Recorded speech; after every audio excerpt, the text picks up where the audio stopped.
We are importing cars that are being manufactured by workers whose working conditions are not appropriate in the 21st century. So generally speaking, we're working in a capitalistic environment, and we see that all workers all over this planet are being actually put in a situation where they compete amongst themselves. And the major multinationals are moving towards such decisions. We have observed that in France, which is the sixth world power, is incapable of manufacturing or producing essential goods. For instance, we've seen it during the pandemic. France was essentially incapable to produce masks and to react in a positive way against the pandemic, and other issues were also observed. And yet, at the same time, the government is pushing for the country to go for more industrialization and to provide more space to capital. So, as I was saying, deindustrialization of the country has taken place, and yet France has many assets, and the workers prove it on a daily basis due to their know-how and their qualifications. Now, a lot of efforts are being made to protect the industrial manufacturing tools and the jobs related to that. Here, I'm referring to a community that has actually worked in France in order to protect the old industrial tools, which we still need. A lot of efforts are made alongside with concrete CGT proposals, and we are actually aiming at a re-industrialization rather than a de-industrialization. This industrial international forum is a great chance for CGT because it will help us determine how to work together better. I'm especially referring also to take into consideration the choices made by multinational worldwide. Usually, these multinational companies take advantage of differences in salaries, and they lead to less rights for all workers. So we have a lot of claims. We want to make sure that all workers on this planet can work taking into consideration standards at environmental and at social level which are applied and which protect the people who work. I believe there is an urgent need to set up a mechanism enabling workers to actually play a role so that they too have a right to speak. Now, this means more social democracy within the company wherever workers are working. CGT is also actually working to focus better on issues relating to dividends, for example. And generally speaking, we are trying to contribute to what is taking place. There is a recovery plan in France, but the CGT is offering a counter plan in order for this money, which is part of the recovery plan, to be used in other ways so as to take into consideration. There are also other needs. We want to reduce working time to 32 hours on a weekly basis, which would enable all of us to have better conditions and to have a job. And of course, this takes into consideration other aspects. CGT considers that the aim is not to oppose the young industry to the old industry. We want to take advantage of all the know-how and all the expertise which has actually been accumulated. And we're also in favor of reintegration of new technologies in order to take into consideration how labor has been transformed in the latter years. CGT claims a right to sustainable human development. This sustainable human development is there to counter present policies and to actually decide on a different growth approach and a more fair exploitation of resources. We want to implement the appropriate transitions. They should certainly not have a negative impact on workers and on citizens. It is only by changing our approach that we will be able to protect our planet on the basis of appropriate resources. This sustainable human development needs to be based on appropriate policies. We need to reappreciate work and take into consideration all environmental and social challenges. It also means protecting fossil energy, protecting the climate, protecting biodiversity, reduce pollution release, and promoting biotechnologies, of course.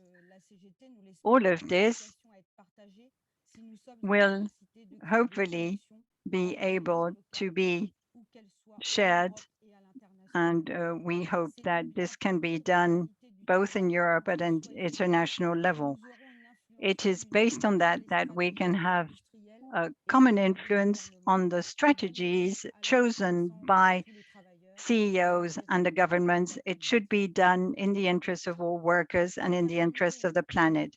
And to end, let me say on behalf of CGT that we fully support all workers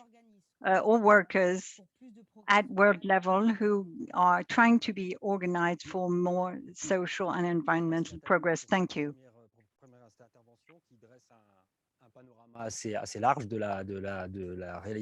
Thank you for this wide description of the industrial crisis we're in, of this reality in European countries, with the German exception, which is not without problems for the others.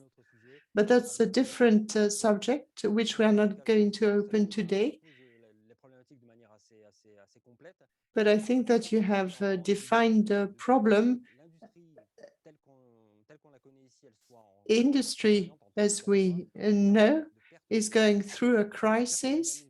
There's a loss of employment, a reduction of its value. Nevertheless, the impact on the environment doesn't diminish. And we could perhaps link that with other issues. And we have Ayup with us, who will take the floor and tell us about the reality of the industrial sector in Turkey. Ayup, you have the floor. Thanks, Mohammed, and thanks for organizing this meeting. So it's a great pleasure to be with the comrades. Actually, Natalie explained the situation quite well. So will I wait for the translation? Well, if you all have translation, maybe I can go on. Yeah. So, well, actually, I mean, I'm coming from a country which has a quite different reality than most of you do, actually. So in Turkey, we are in a different development stage of the capitalism, actually. So while you are losing most of your industrial production in Europe, so we gained a lot. So I know that in France now you are closing down some of the steel foundries, but in Turkey the situation is exactly opposite. We are producing more and more steel each year. Turkey has become one of the big exporters of steel to the EU. And as Natalie mentioned, it's same for the automotive industry as well. Turkey is the biggest car exporter to the EU. And also it comes the same example we can go for the cement industry and etc. But of course it comes with a cost. The cost for the workers, as Natalie mentioned, very bad working conditions, long working hours, 45 hours in a week is still legal limit. But if you add the, let's say, overtime and etc., it's some weeks 55 hours. And also it has a great cost for the environment because Turkey's energy infrastructure is mainly based on the fossil fuels and mainly based on the coal, actually, especially in the steel industry. We are using lots of dirty coal. But I don't think that Turkey is not the only example for this. And I would say probably that's the case for most of the developing world, most of the developing countries. In last 20 years, through this entire, let's say, liberalization of the international trade, most of the production shifted from developed countries, more industrialized countries, to countries like us.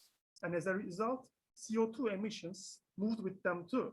And as a result, there's more environmental destruction in the developing countries. But that's a result only of because that we are in the different stage of capitalist development. And today, when we talk about the climate transition or the transition of the industries because of the climate change in order to reduce CO2 emissions and etc. And today companies are doing the same thing as well. I know that in these days our comrades from CGT and also comrades in the metal industry in France are discussing that the factory closure of the Bosch in Rodez, because Bosch is telling that they're not going to produce injection pumps, injection systems anymore for the combustion engine cars. But actually, Bosch is making new investments to Turkey in the last few years for the production of the injection pumps. Lafarge, the big French cement producer, they are making factories in Turkey. They are producing cement in Turkey. Same goes for the Volkswagen. Volkswagen is telling that they are getting rid of the ICE, they are getting rid of the combustion engine, but they were planning to make a new factory in Turkey to build combustion engine cars. Now they changed the plan, they built the factory in Slovakia. But in the end, if you look at the companies, this climate transition is actually for them an excuse to go on what they were doing for so many years. They're externalizing the CO2 emissions, they're externalizing their dirty industries in order to profit more and more, and in order to exploit the workers and the environment in the developing countries. And of course, this also brings some sort of competition, not maybe competition, but some sort of rivalry between workers and unions. That's something we also experienced in last few years as well. We know that some colleagues also want to protect their jobs, which is quite understandable. Everybody wants to protect their job. Everybody wants to protect their works in their factories. But companies are using this to fight one union against another union in another country. And they try to create a competition for industrial jobs. But is there an exit from this? Is there a way out from this? That's the main question we should be asking to ourselves. So that's why we are discussing with our comrades, so some sort of a policy, some sort of a program where we can get rid of this nonsense production method of capitalism. So I told you, Turkey is producing huge amount of steel. Turkey is producing huge amount of cars, one of the biggest car exporters to the EU. But during the pandemic, we weren't even able to produce these simple face masks. During the pandemic, we are not able to produce vaccines. We are not able to produce medicine. We are not able to produce even basic needs of the people, while you are one of the biggest steel producers in the world. There's no logic behind that. So that's why the industrial development, which is mainly based on the need of the companies, which is mainly based on the profit of the companies, should end. And we should be thinking about a democratically planned industrial development where people produce what they need, what they can use in their lives, and what they need in daily lives as well. And also in Turkey, when we talk about this transition for the climate, business circles, employers, the big bourgeoisie of the country are quite active in this field. They want to take unions behind them. They want to co-opt trade unions, and they want to manipulate trade unions to do whatever they want to do. For example, recently, these big cement producers, energy producers, car producers, and steel producers all together prepared a report about this carbon border adjustment mechanism, which EU is trying to implement. So, you know, in Turkey, we don't have emission trading system like you in Europe. So ETS, we don't have any ETS system. And now Europe is planning to bring in some carbon border adjustment mechanism. And now the big business in Turkey prepared a report, and they say that, look, this will have a huge cost for the industry in Turkey. That's why workers should give up from some of their demands. That's why government should implement some extra measures to support the businesses. They said that they need more subsidies. They said that they need more, let's say, government support for the companies. But the thing is, actually, these companies are making profits over and over years by polluting the world, by creating more CO2 emissions for many years. And they were distributing dividends to their shareholders for so many years. And now when it comes to the making some new investments for the environmentally friendly industries, they are forcing governments to use the public money, using the workers' money to again give them even more and more profit.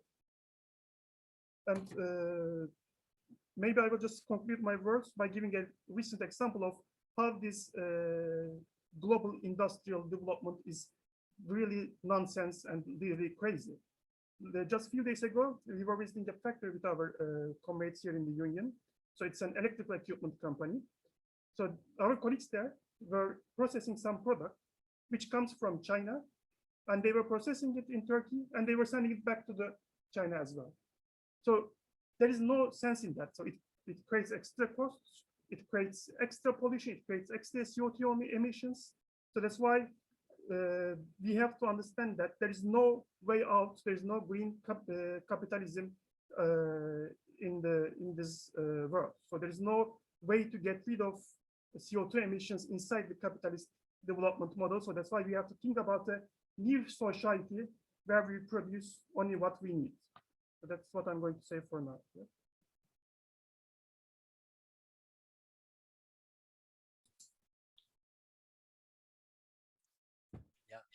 Merci.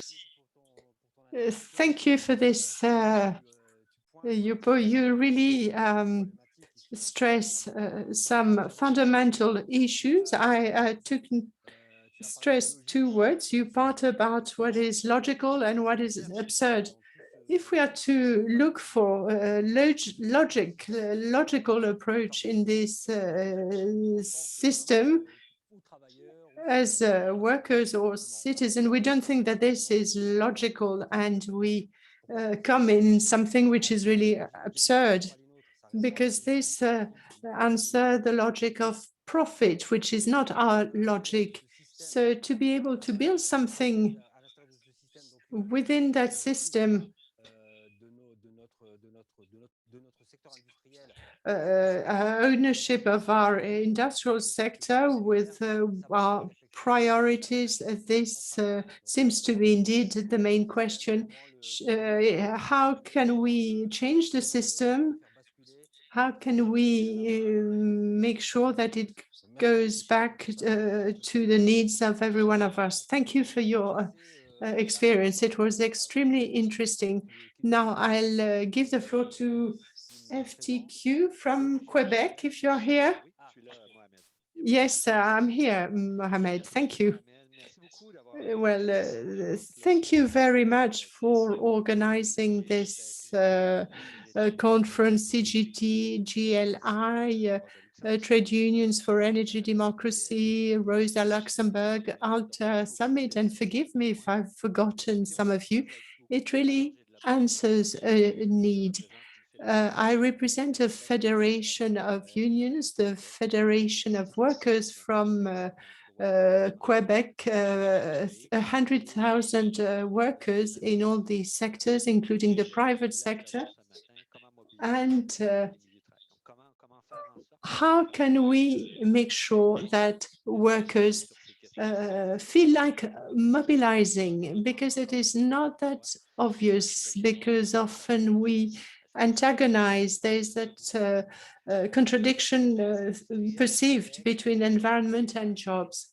In Quebec, we have the steel producers, cement producers. We have other sectors, the processing of wood, aeronautics, and other sectors to produce lorries, for instance. And we have natural resources with mining, forestry, and often we export our raw material, which are then processed elsewhere in the world, and then we buy them back once they've been processed. So this is really an absurd situation, and we've always advocated short circuits, the circular economy, but governments do not answer and they follow the diktats of international trade.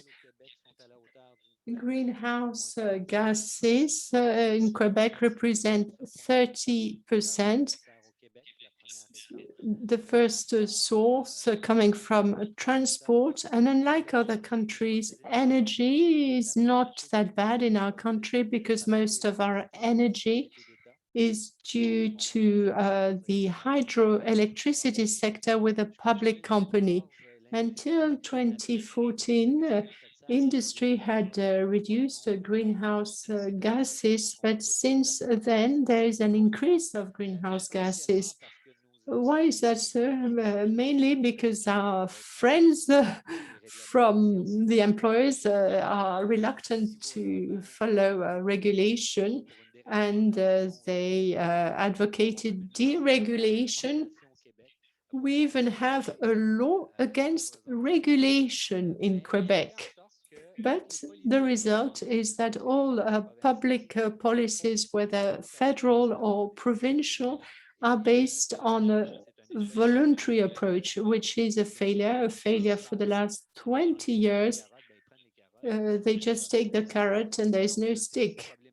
So that's a real problem. And I would say that the two main employers organization in Quebec realize that it is a problem because their members do not make the necessary efforts to reduce greenhouse gases. For Canada, it is hydrocarbons, which represent 40 to 42% of greenhouse gases because of shale gas. It is the main problem. And Canada is the only country of the G7 to have increased the level of greenhouse gases. When you say that the UK has really reduced them, we have increased them by 1%. So we are in the wrong direction. So how can we deal with that with workers? In the FTQ, we've thought about that since 2014. We've included the principle of a just transition since 2015. In 2014, we had just started to think how we can reduce this contradiction between the environment and employment. So, but in fact, our first policy declaration is to be found in 1964.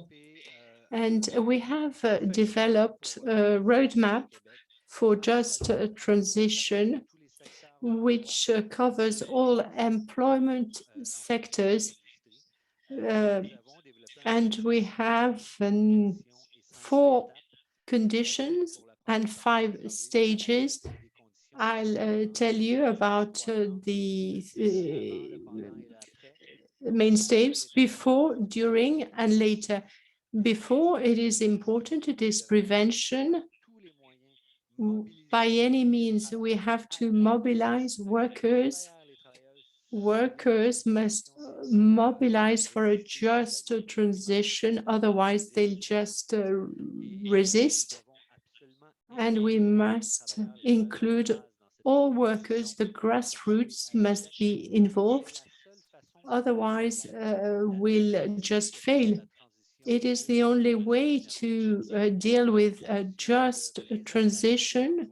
We have to preserve employment, improve working conditions. Otherwise, you have a just transition, which happens during, when we had experienced that with coal.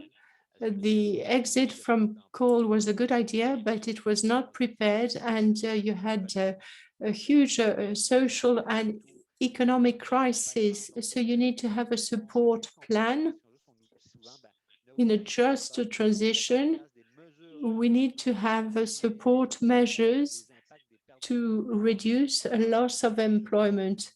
And our workers tell us, well, I don't want you to tell me how I'm going to better lose my job. So we say, yes, you'll have a role to play. So this is the narrative that we have with our members. And then you have the third step, and it is the transformation of the economy. We can't just have a transition of employment without thinking again of our economy, as our brothers have expressed. So you need a paradigm change. Many questions have to be asked. Our brother mentioned resilience. We've seen a company making weapons in the aeronautic system. Within 2 weeks has produced defibrillators during the pandemic. So it is possible to change direction. And you need for that 4 conditions, which we present to our stakeholders. First of all, recognizing the problem. Unless people recognize that there is a problem of greenhouse gases and climate change, we won't be able to make any progress. So we went twice throughout all Quebec to create that awareness. We need to have dialogue to reduce greenhouse gases, and we have to stress also the value of work. If we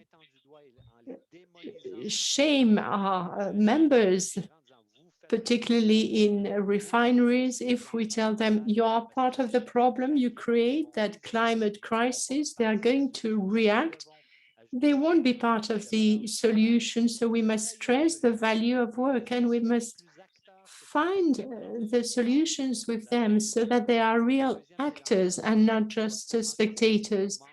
Second condition, commitment. Our members must really commit themselves. They must understand that human activity creates greenhouse gases, and our members are not really aware of that. So we need to establish that dialogue with them about that. And you need to take part to the change in that 3-step narrative. Third stage, third condition, we need to define a roadmap.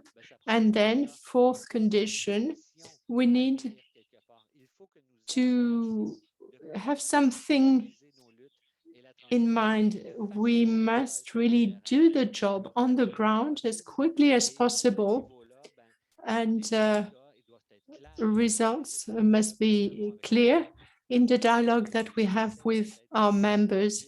The effects must be important, and there is a difference between energy transition and a just transition.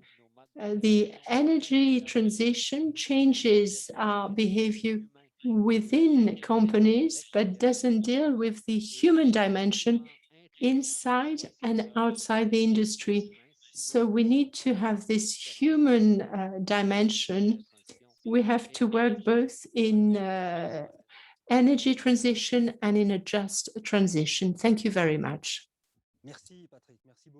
Thank you very much, Patrick. Thank you for those words. I realize that you have highlighted 2 major aspects. Well, one aspect which is quite obvious and which has already been talked about by others. The challenge is to try and compose with the protection of the environment and at the same time protect jobs. It's very difficult sometimes to reconnect those 2 issues, because to some workers, they feel that a lot of efforts are made in order to protect the environment, and generally speaking, the employers, although they are really concerned with productivity, they pretend that we have to deal with the environment. So it's really a central issue. There is this dilemma. Now, our trade union forum has been organized not only with the support of trade union organizations, but there are a lot of organizations from the civil society. And I think it's really important because nothing can change unless workers all over the world are being mobilized. Now, there's another aspect which you have highlighted, which is really important as well, and that is we have to redesign our economic model, because the present economic model, we are more or less all integrated within the same economic model, is something which is questionable.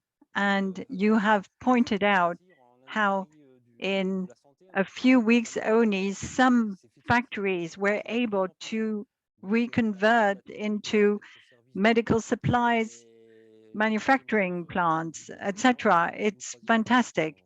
Sorry, I mentioned two aspects, but there are three really I wanted to mention. And this is something I'd like you to come back to, i.e. ecological transition or fair transition.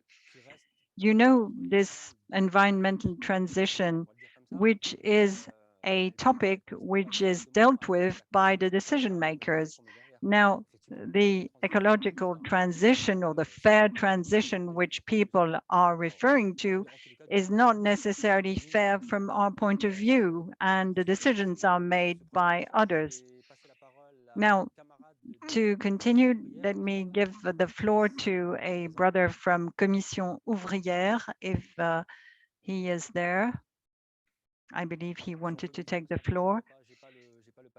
I'm sorry, I can't see whether that person is in the room.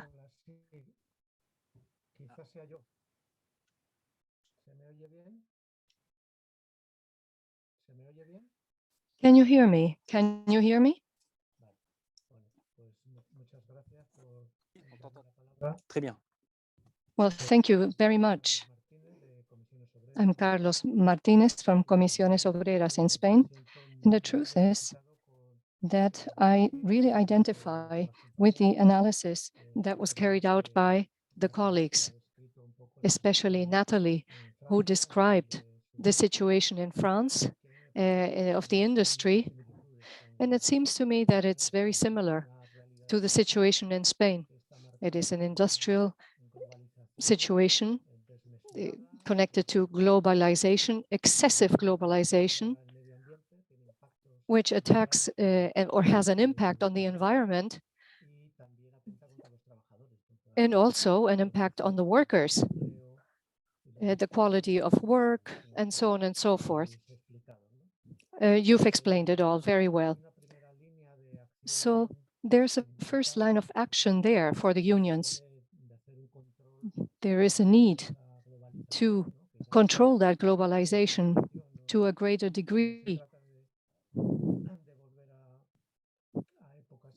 We don't want to go back to a time where there was no trade, of course, but we need to be able to control the free trade agreements.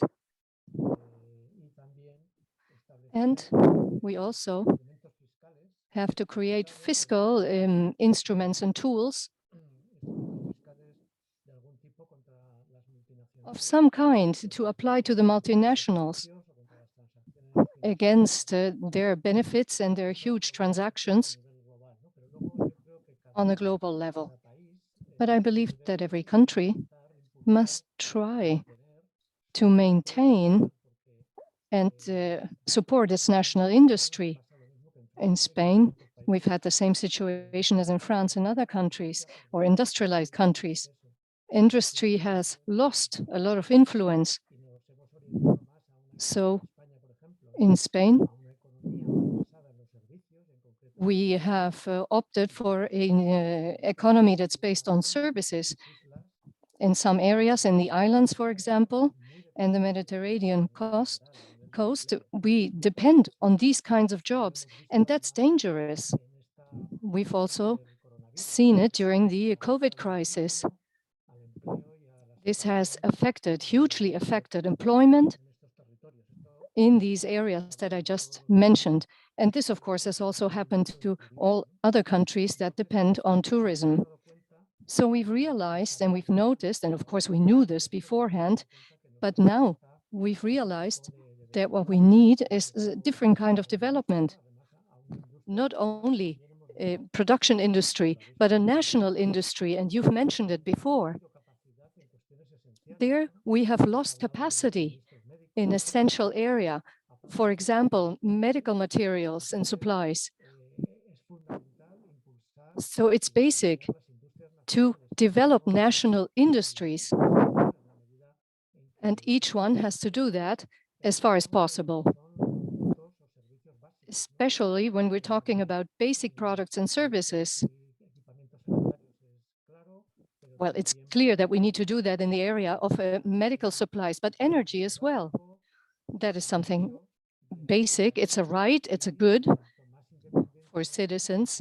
And the more independent we are as far as energy is concerned, not only Spain, but other countries as well, the better. And it'll be better for the trade balance, but also for the labor relations and for employment. And the same holds true for the basic industry. Each country should be able to produce its own food in the framework of this transformation so that we are self-sufficient as possible. Well, of course, we cannot change everything radically, but I think we've gone too far. We've gone too far, and we have to take a step back. In the third place, I think that as far as the industry is concerned, we need plans, programs to evolve, and we should link that now with the ecological and energy transition. These issues at a global level is a transition that promotes industry and technological development. It promotes production and manufacture of renewable energy products and technologies, and of new vehicles and sustainable mobility possibilities. So each country has to take advantage of this, has to plan it properly, that kind of development. In Spain, that planning, well, it does exist in general terms. In the energy sector, there is a national plan for energy and climate. And within its many aspects, it foresees a development of renewable energies, of green energy, energy storage, and sustainable mobility instruments. And it recognizes and says that there have to be industrial plans linked to those new renewable energies. However, this hasn't really been implemented in practice. The government hasn't really developed this. And in addition, in Spain, we know very well what opportunities there are in terms of renewable energies. We are a developed country in that respect. There's a lot of industry, and there is, of course, a need to strengthen the value of these chains. Going back to what I said before, we have to stop basing our industry on tourism and services. We have to become a country that is more industrial. Again, as I said, the value chain of renewable energies is something very important for us. The capacity, production capacity, and the new technologies, this is all important. On the other hand, we need to reorient other industries that in principle are not energy industries, but could be linked to the energy transition. For example, naval construction is one example. There were many docks and many construction sites, and this has gone downhill because of international competition. But for the floating wind energy parks, these are connected to the bottom of the sea, and that can be on high seas. It can be located there. So this industry could be developed on the basis of new technologies, floating platforms that connect the wind energy mills. It's not like in the North Sea, in our case, where the bottom of the sea is as at 20, 30, 40, 50 meters. We are forced to develop other technologies in our situation. So this is just one more example of how in certain industrial sectors, the energy transition could be used to broaden the capacity. And finally, I would like to say that in order to improve the environmental impact of the industry, or to rather to reduce its impact, a number of basic rules should be applied in Europe and at the international level. In the European Union, a lot has been done in this respect. The countries are forced to respect common regulations in this area. But in order to deal with all of these issues that I've mentioned, this needs to be broadened. For example, we would have to move towards a more joint regime, which is now being mentioned in the context of the Paris Agreement. I think this is something that needs to be developed, and that's pretty much all I wanted to say. Thank you very much. Merci Carlos pour ton intervention. Thank you very much, Carlos.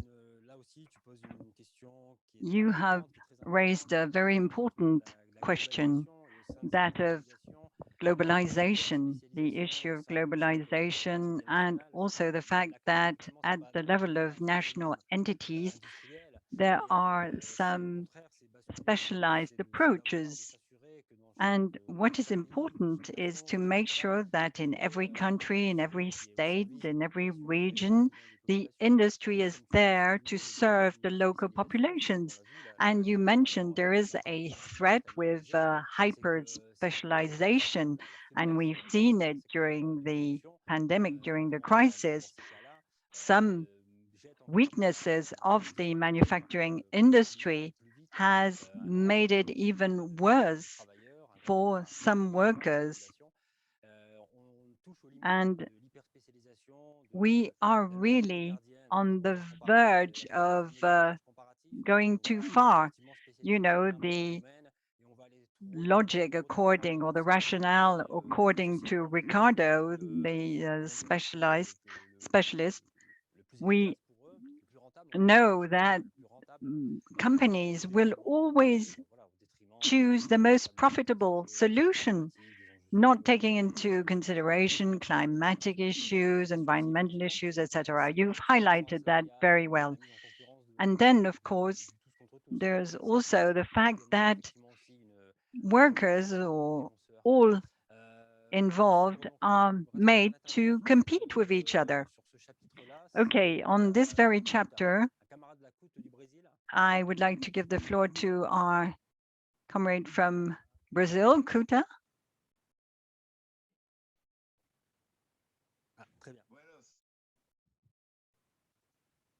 Bueno, tranquila. Buenos días.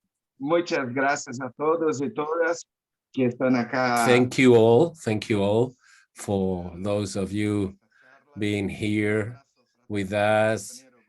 Fraternal greeting to my brother from CGT, Patrick Correa. And let me tell you that in our trade unions in Brazil, we want to greet you warmly. First of all, I would like to put forward a few ideas that Talia, you, Patrick, and now Carlos have already explained, and that gives me the opportunity to touch on some other specific topics that are part of our Brazilian reality.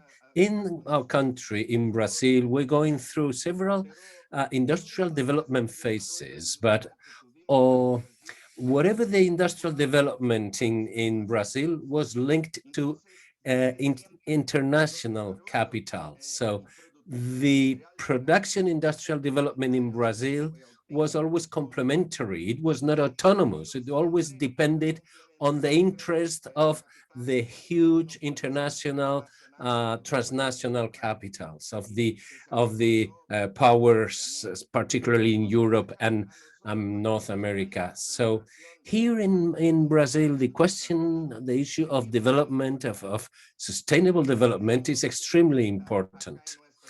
Since the 70s up until now in the whole region, and particularly in Brazil, and as you know, Brazil, Mexico, and Argentina in our region are the three countries that have the greatest variety of industrial footprint in the whole of the Central and South America.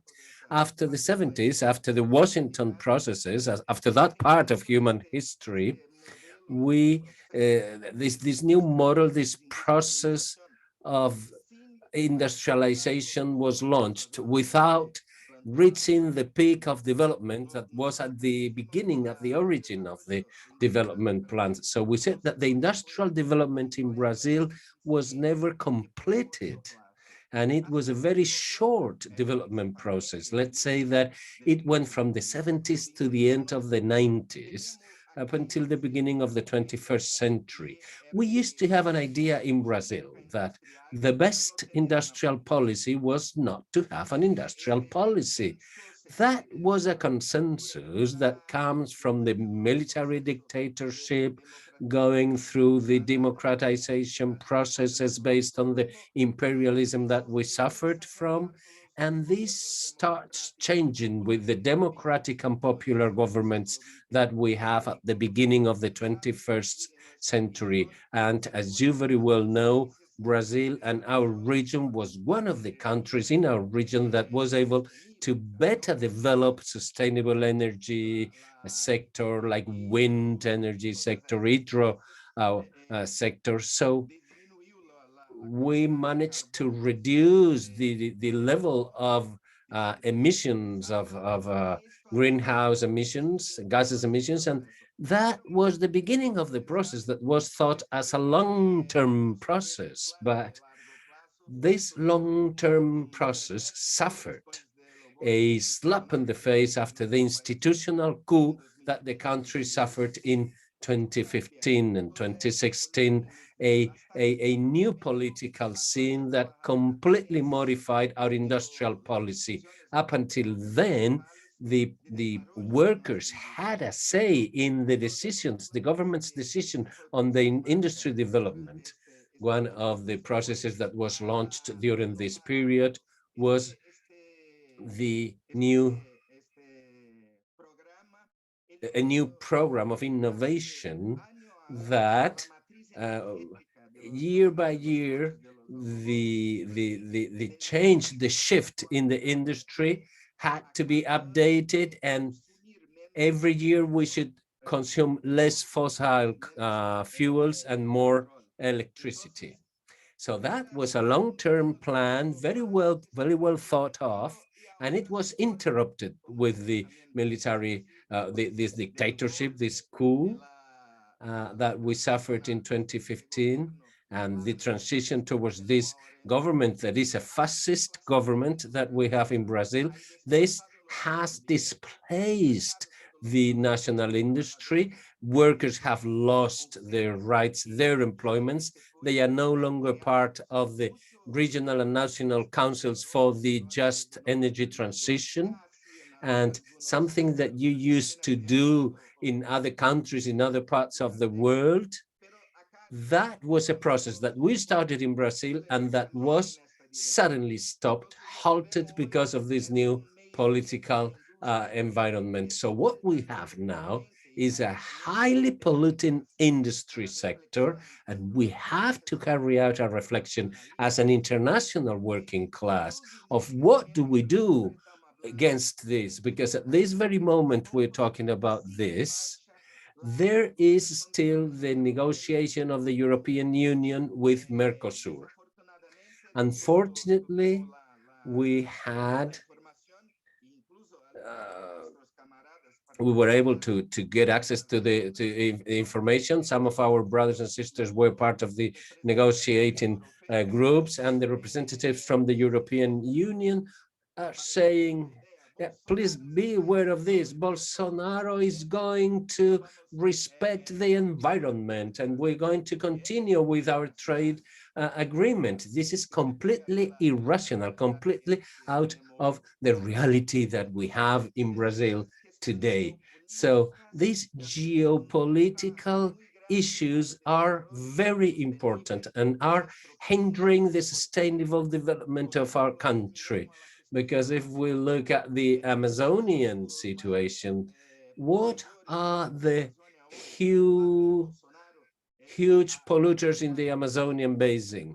Of course, Bolsonaro has stopped all policies of environmental protection, but we have transnational companies coming to the Amazonian with all the facilities from the government. And there is again the geopolitics between South and North, the South that is usually not at the table on equal footing as the companies from the North, because we are considered as a production complement to the big powers of the north of the planet, North America and Europe.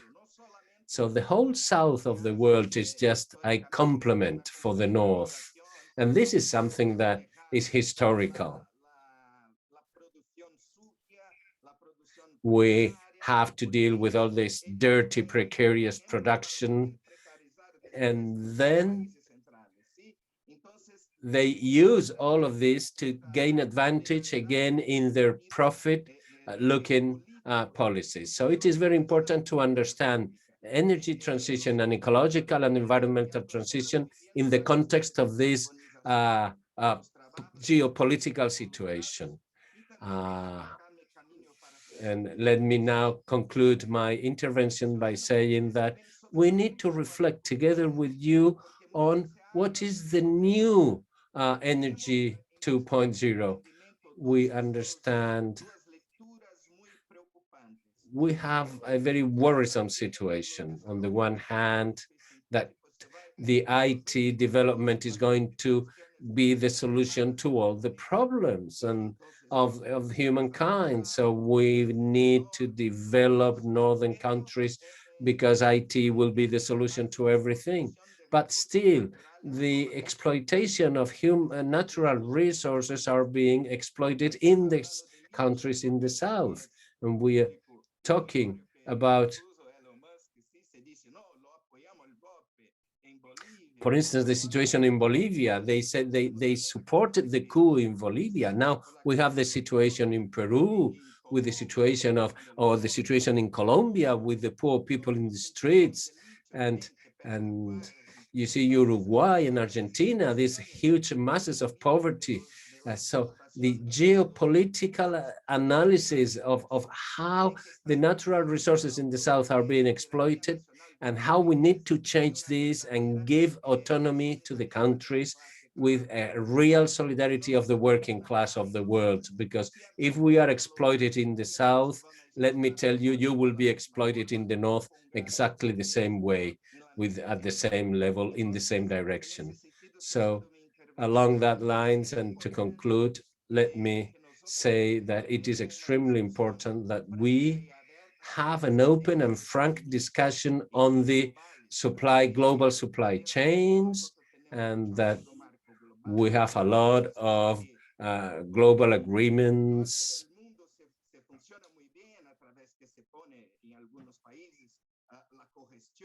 Like in the northern countries in the north, the workers have also the possibility to participate in the company's governance, and there are democratic governments. But in the south, In the countries in the south, we don't have that opportunity, and historically we get the precariousness, dirty production, and production linked to the huge transnational capitals. So this is a very worrying situation, particularly at this pandemic moment.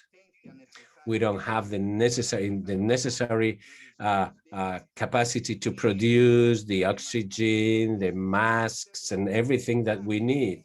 If the northern countries do not have that autonomy, let imagine how it is, what's the situation is like in the south.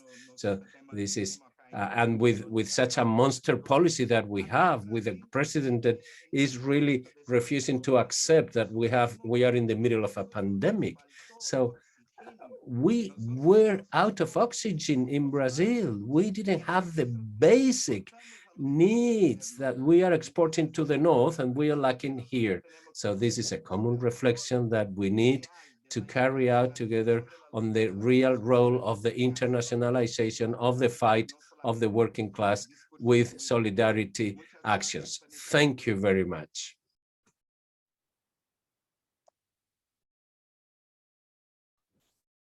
Merci, Maïcon. Merci. Merci. Thank you. Thank you so much, Maïcon. You have presented a lot of real facts. These were not so many questions, they were real facts to which you are confronted. I'm well aware of that. For instance, when you mentioned that the different industrial development steps of Brazil, or a country like Brazil, have always taken place under a world capitalistic order. Well, this is what is continuing today. And you have actually presented us facts which are really absolutely horrendous. It's a scandal. And certainly some actions ought to take place. At the same time, you have already started talking about these free trade agreements, which are becoming more and more numerous. I was going to talk about it, but indeed what it means is that the capitalistic companies will become increasingly powerful, because if you own the capital, you own the power, or you have the power. So we see these free trade agreements which are flourishing, and this is truly important to denounce, to try and cancel. We need to get rid of these agreements. Thank you so much for your comments. It was very interesting. I have received a request from Francis, a comrade from CGT. You have the floor, Francis. Thank you very much. You can hear me? Can you hear me well? I hope that my microphone is working well. Thank you very much. Can you just make a sign if you can hear me? Thank you. Okay. I just wanted to follow on what Marcon said, and also Carlos for the Commission Ouvrière in Spain. I fully understand what he says. And regarding the French situation, which was described by Nathalie earlier with regards to the role of capital in the fair transition, let me just say that within the ETUC organization, we discuss about sustainable development. And of course, I represent CGT in those European Trade Union Congress discussions. Now, I'd like to share with you a few things which were said in that context. Firstly, it is essential for workers to anticipate. By that, it means we need to obtain the rights to do certain things. For example, the right to consultation, the right to take part in a warning system. And, you know, we're talking about what can be done within multinational companies. There are major European groups and some rights need to be claimed by workers. And we need to also take part in due diligence in the sense that we need to scrutinize whether these multinationals are actually committed and respect the commitments they have taken. There are various tools nowadays which would enable us to check whether the commitments are actually being fulfilled. Secondly, you can't have the ecological commitments and at the same time 17 sustainable development commitments on behalf of the UN. You know, supposedly these 17 SDGs were going to be reached by 2030. Thirdly, I'd like to mention the ecological transition, which is necessary. That is essential. We need things to be planned.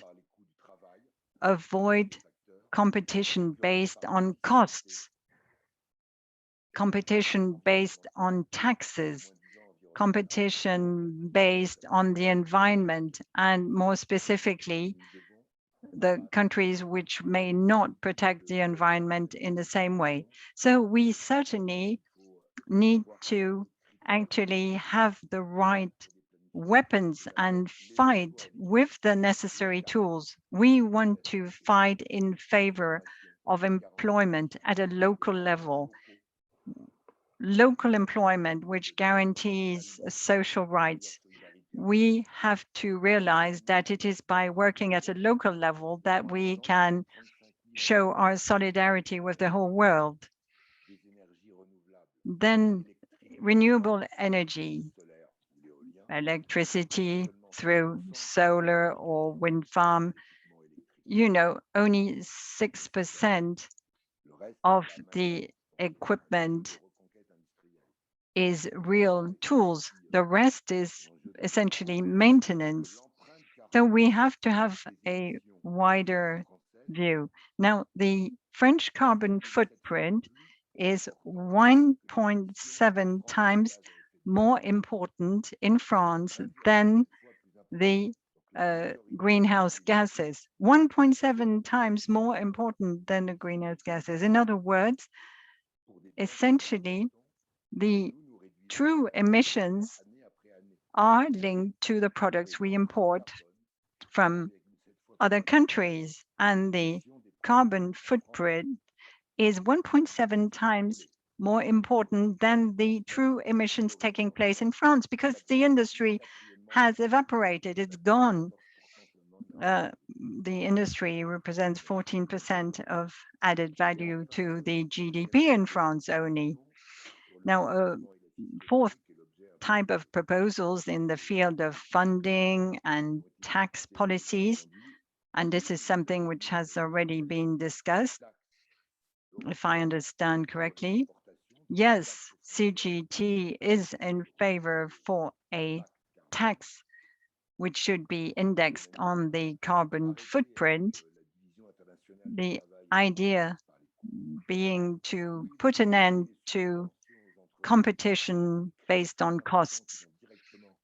Yes, we would put an end to subsidies to companies without any control on whether it creates jobs or not. Yes, we need to stop any form of subsidies for fossil energy. That is how we can put an end to certain things. And finally, we have to review the so-called ETS mechanism, which is the mechanism in Europe to exchange certain schemes. And I'd like to come back to the Glasgow Agreement, which is to work on biodiversity and climate at the same time. The GIEC panel, the EPBS International Platform on Biodiversity has produced a report a fortnight ago, and it's really important to make the right choices and not threaten biodiversity. We know that certain decisions made in the field of the protection of the environment can have a detrimental effect on biodiversity.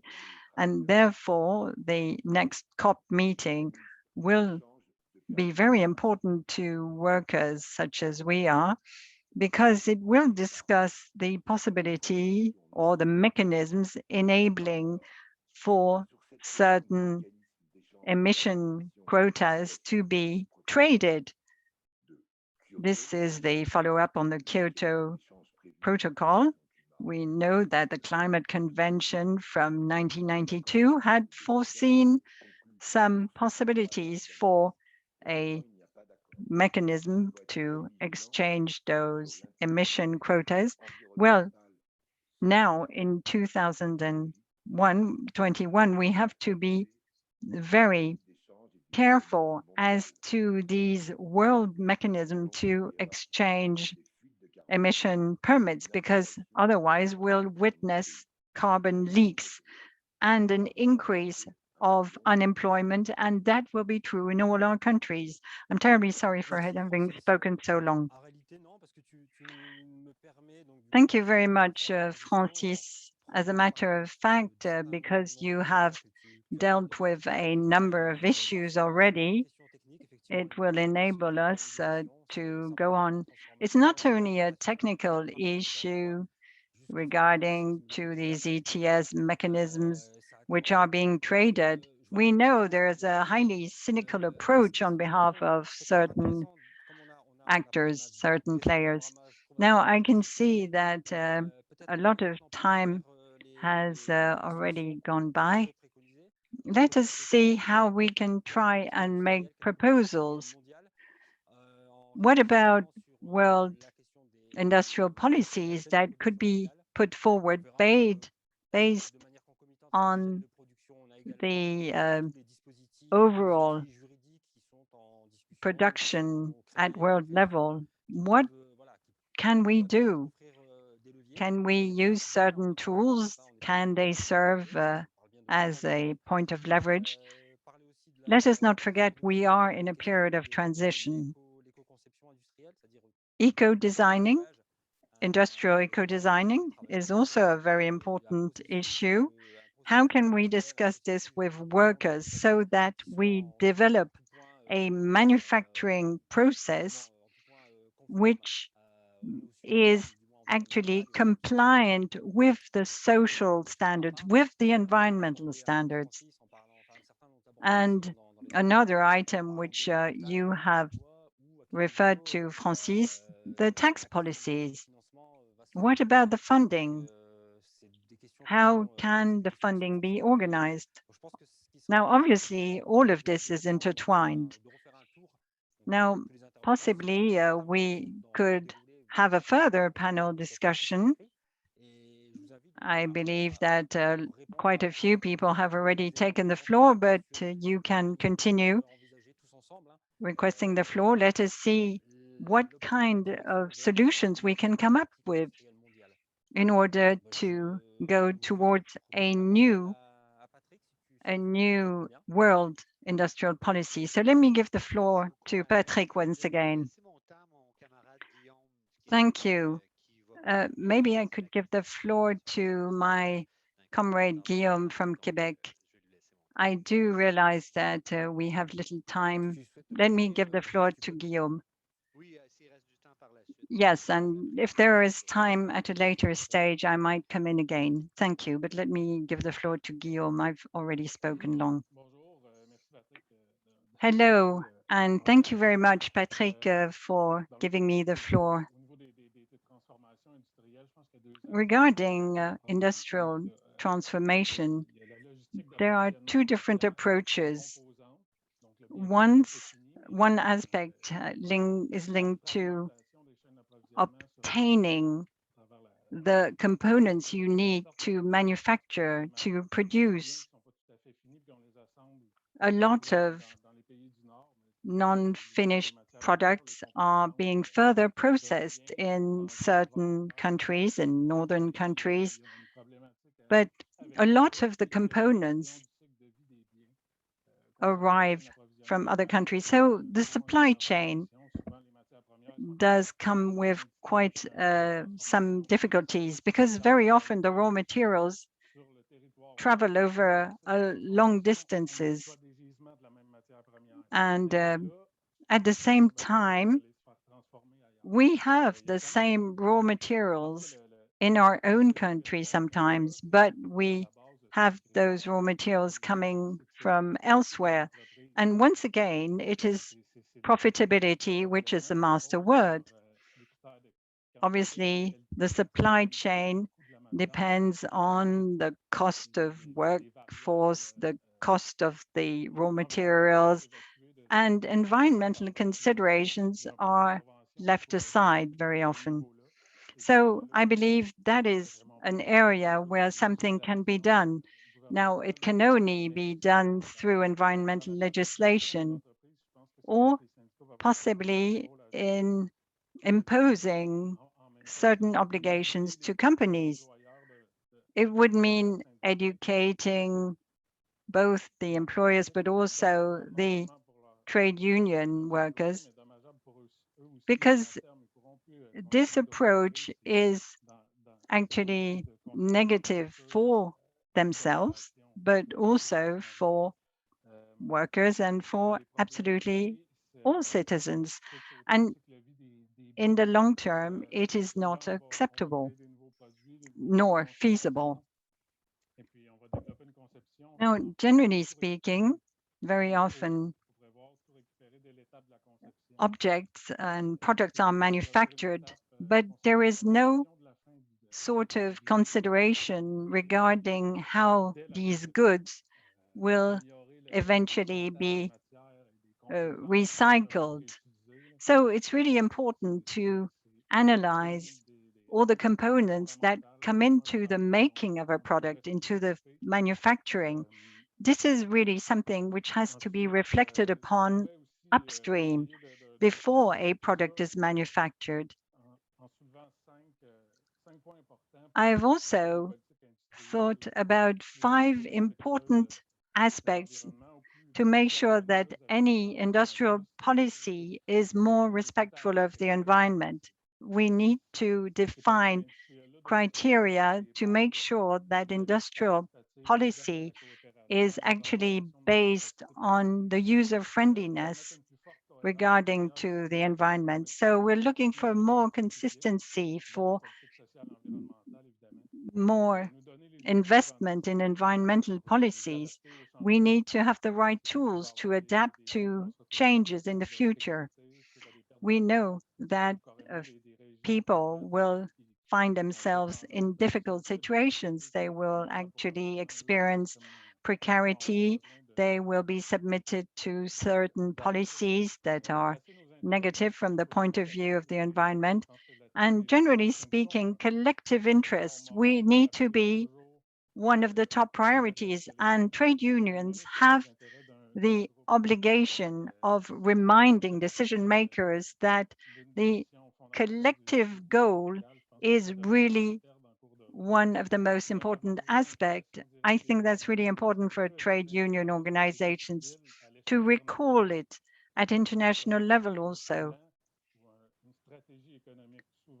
When an economic strategy is being developed, or when a strategic plan is developed, we realize that things are not truly planned in an appropriate manner. We need to be on the same wavelength with the industrial policies that are being developed. Otherwise, no policy will truly be responsible and environmental friendly. Well, I'll stop there because I'm sure there are other people who would like to come in. Merci, Guillaume. Merci. Thank you very much, Guillaume. You are right. Let me give the floor back to Carlos from Commission Ouvrière.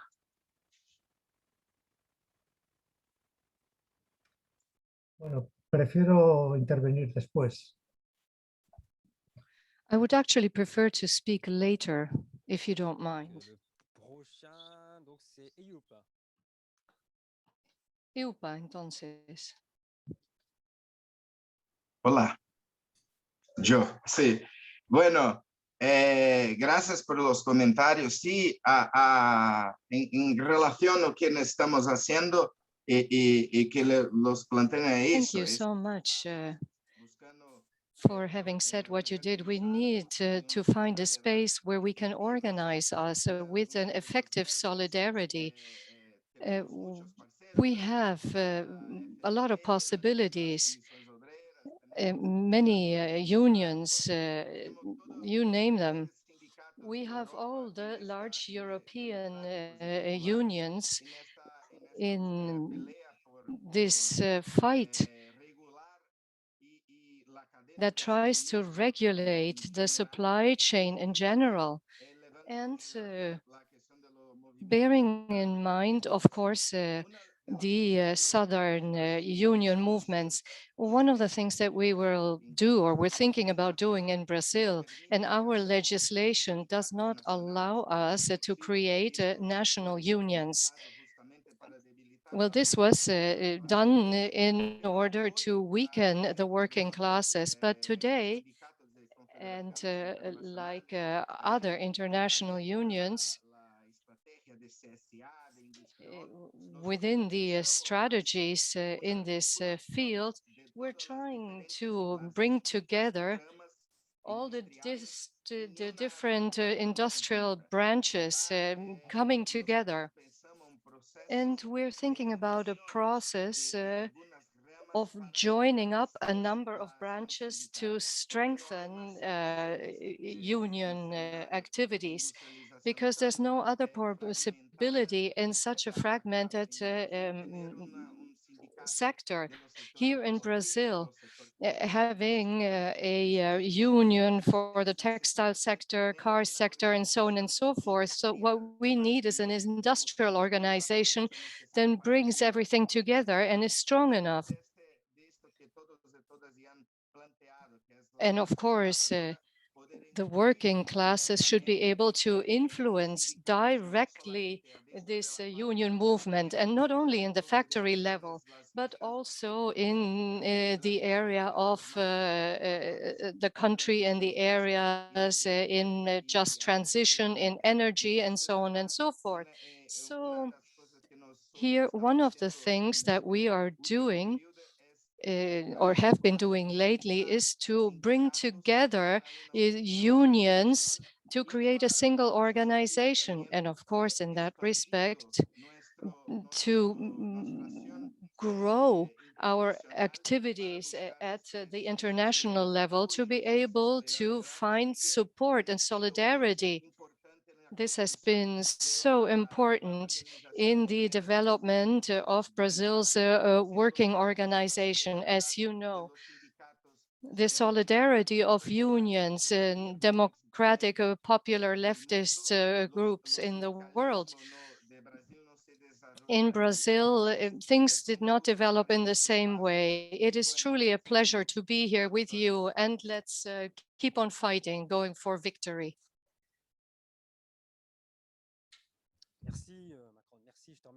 Thank you. Thank you very much, Macron. Well, indeed, that brings us back to the organizations we represent. There's a lot to think about, and we have to see how we can work together. And this is what Guillaume pointed out.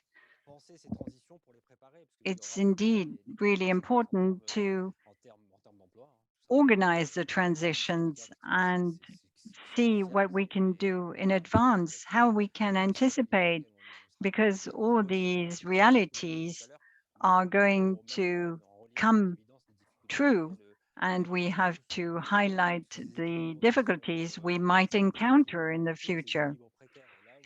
There are some approaches that can bring along some difficulties, and as you rightly pointed out, Maicon, we have to create the organizations that can help us and support us so that we can deal with it.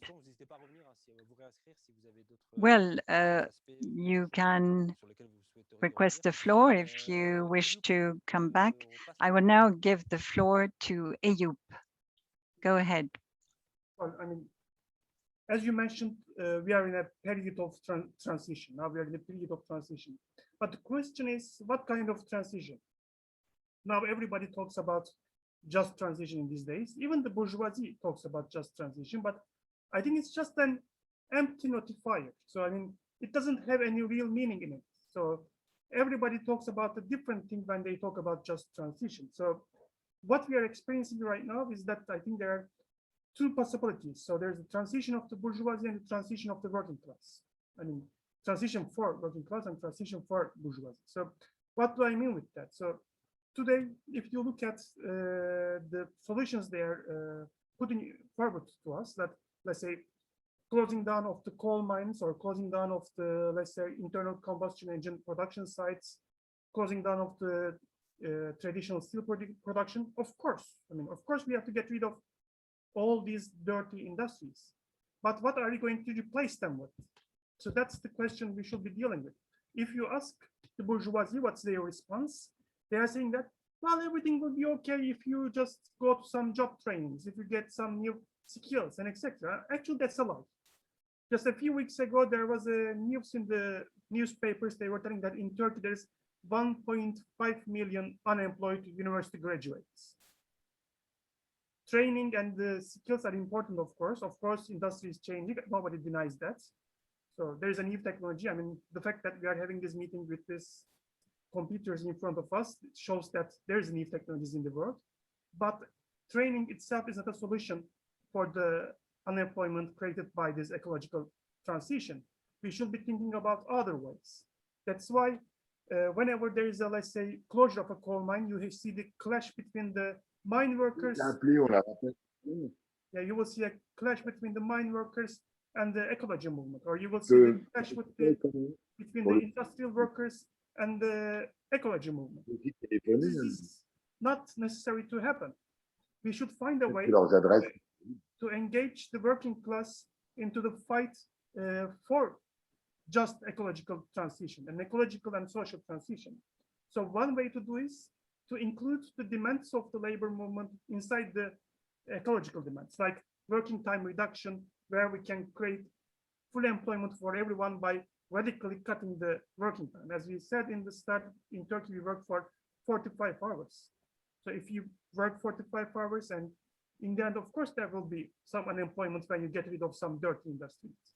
But the problem is that not that there's enough job, but the problem is that there is too long working hours.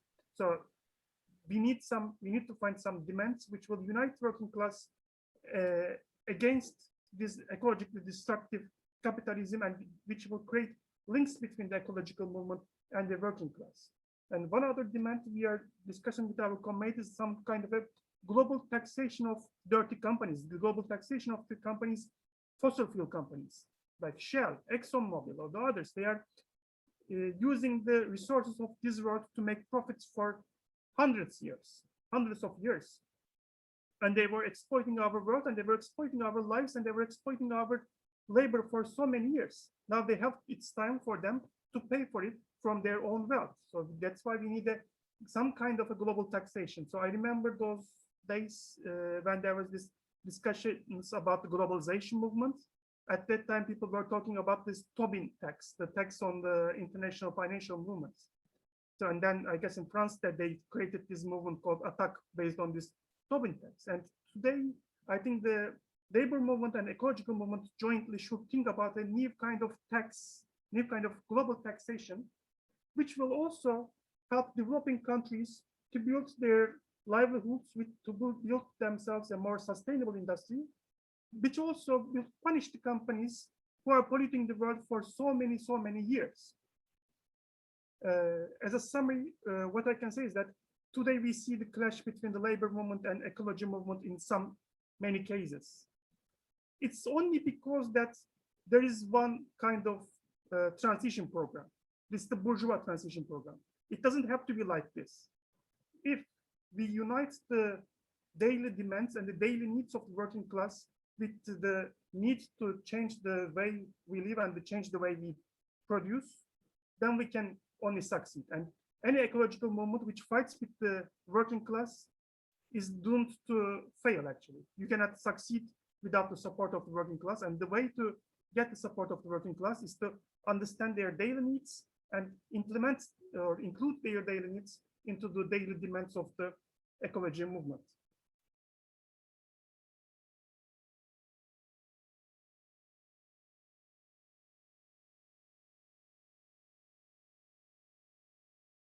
Tu peux débrancher. Merci Ayoub, merci. Ouais, Thank you. Thank you very much, Ayuk. Yes, the idea is certainly not to have a clash between ecology and workers. You are very right in stressing the fact that when discussing transition, it has to be very clear what we're talking about. It should not remain an abstract concept. This fair transition must be the results of the claims which have been made by those who have already suffered for a long time from these so-called reforms or transitions and changes. So it's really important to have an area where all of this can be discussed.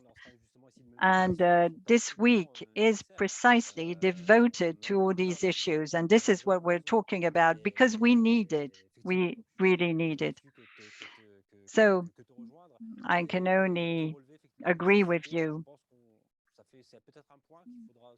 That is possibly an item which needs to be highlighted because we do hope that this conference will be followed by different measures. And we have to really reflect upon this concept of transition, see what its consequences are. We need to be aware of overall realities. And I follow your views.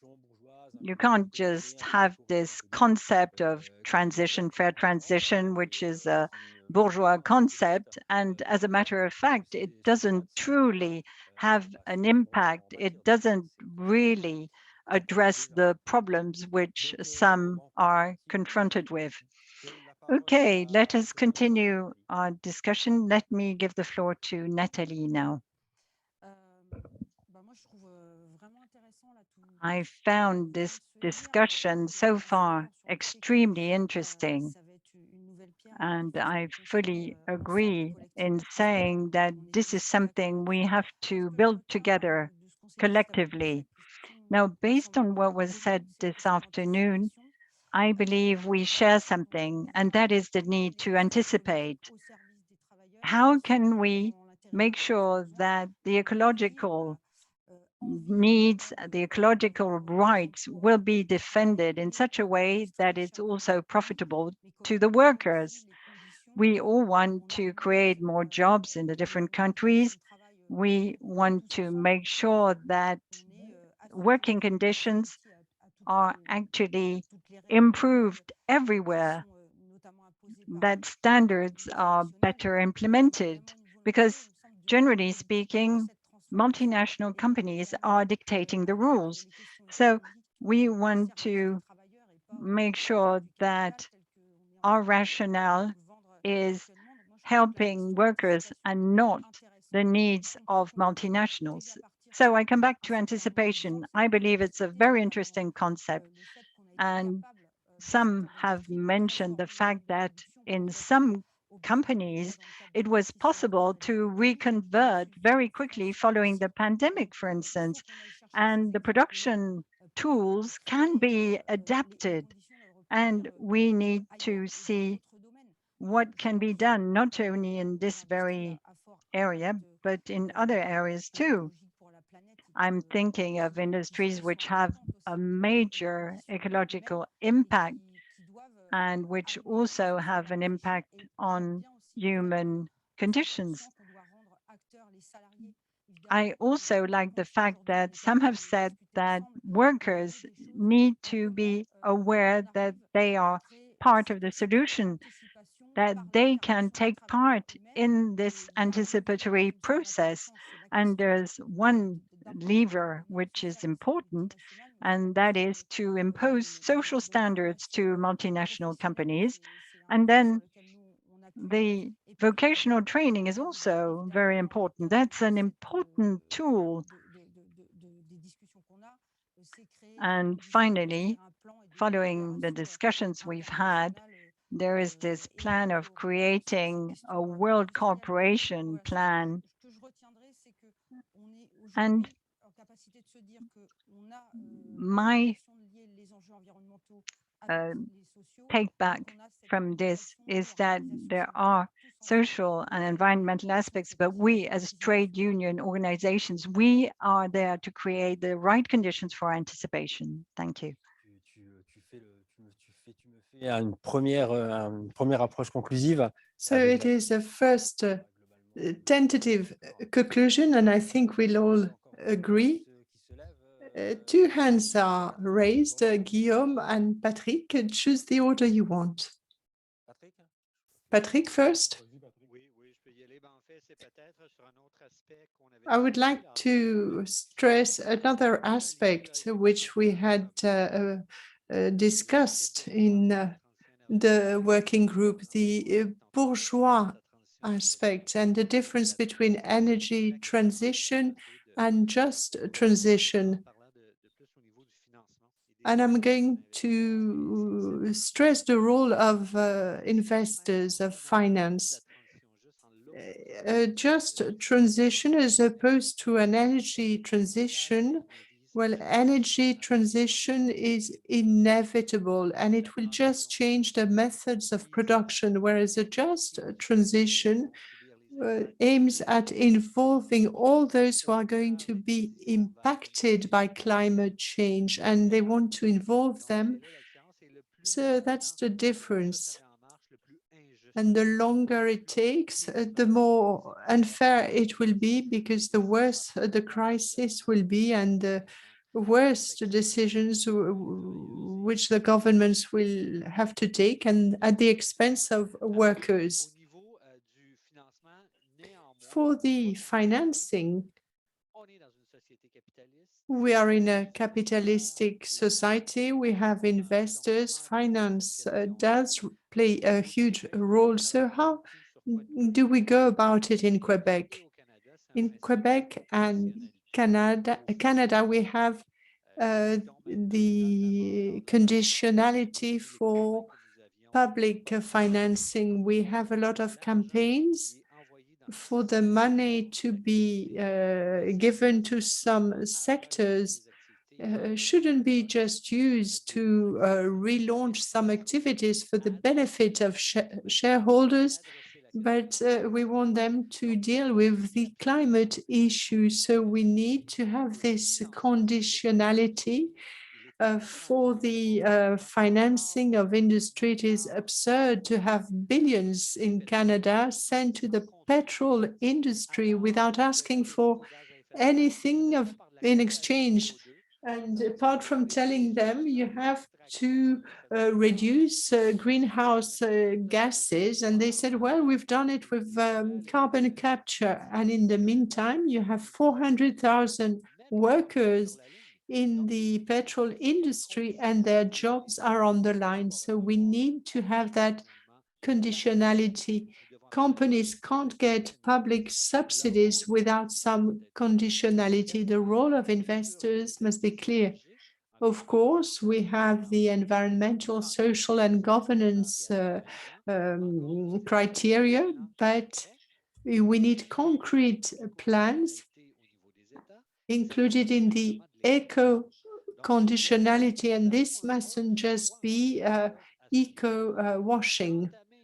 So we need to start the dialogue with investors, and we must fight against investors and employers, and we have to work also at the government level, and we must mobilize internally and externally at the same time.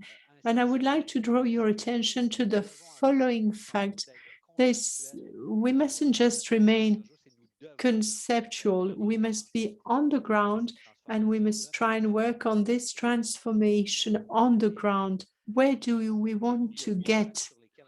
And we have three priorities: decarbonation of the operations of a company, not just the production, not just the buildings, but the whole, all the activities. Then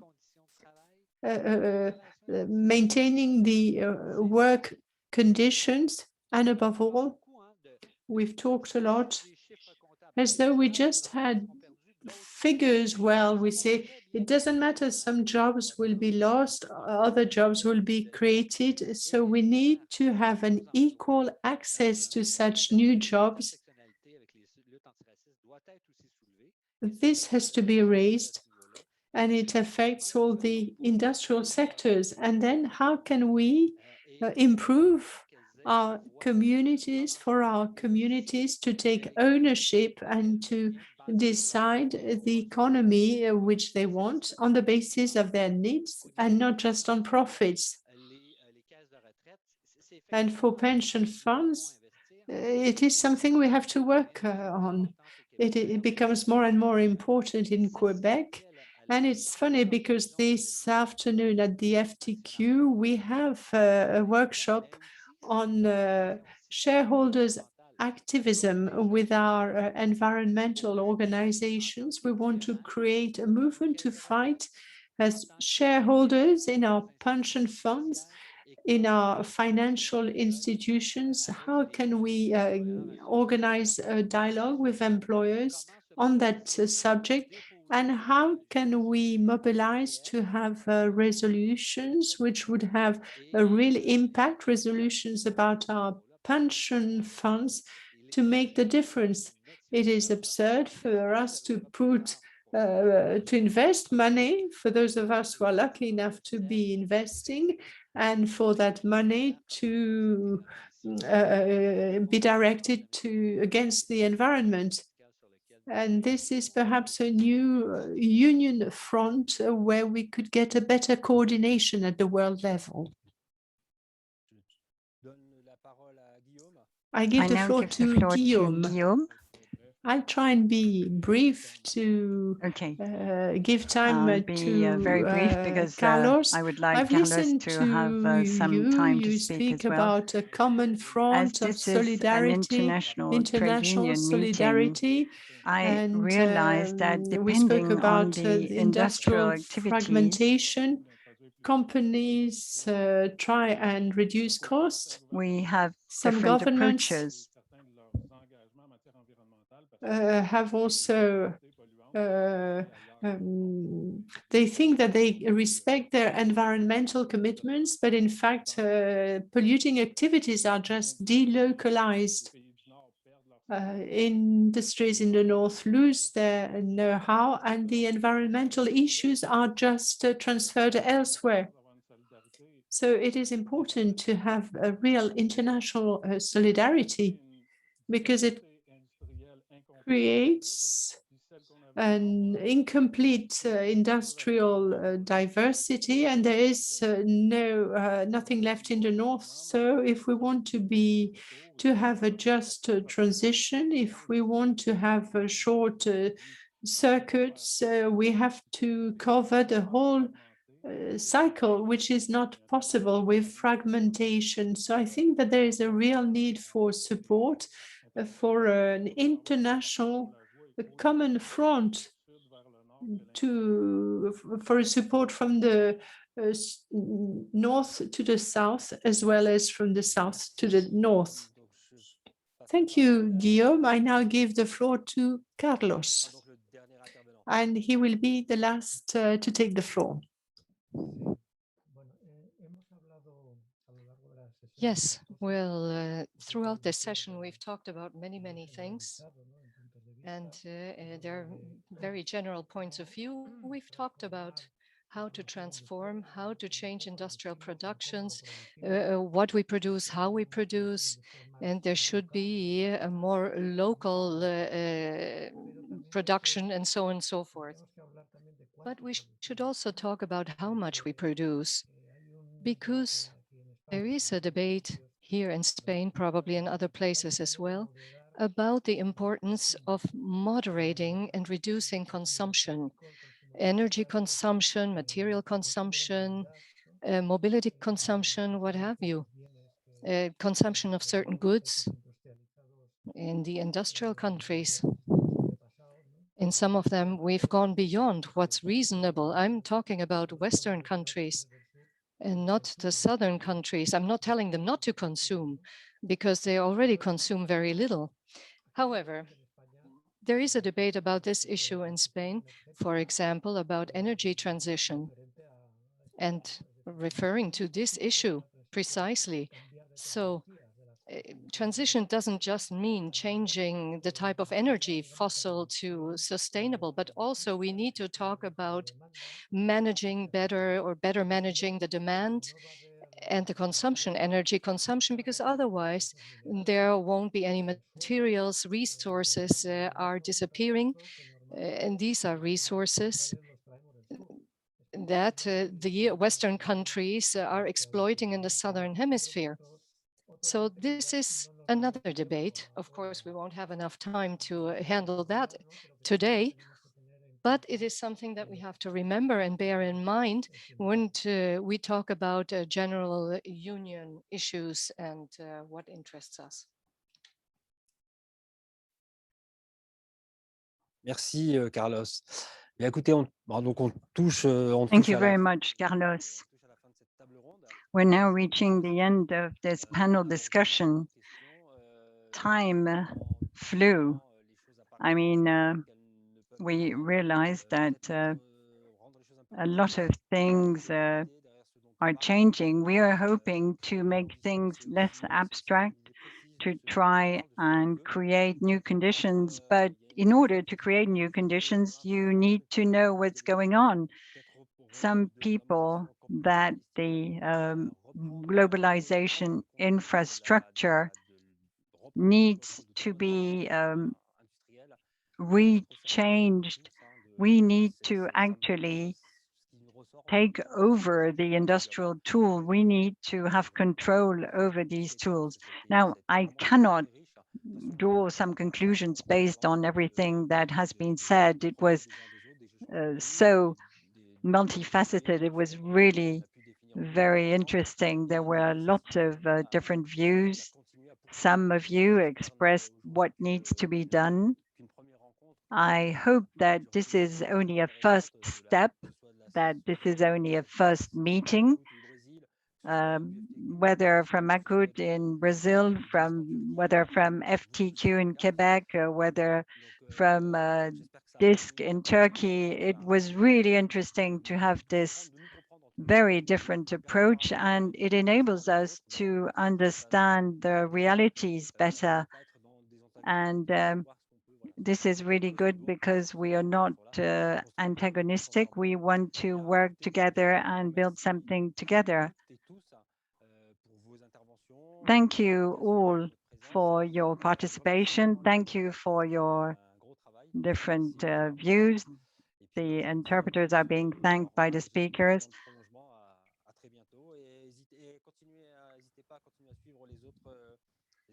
Do not forget that there are webinars, that there are workshops until Saturday included, and they will be there. So for you to actually be able to take part and look for more convergence. Thank you very much to all and hope to see you soon. Goodbye.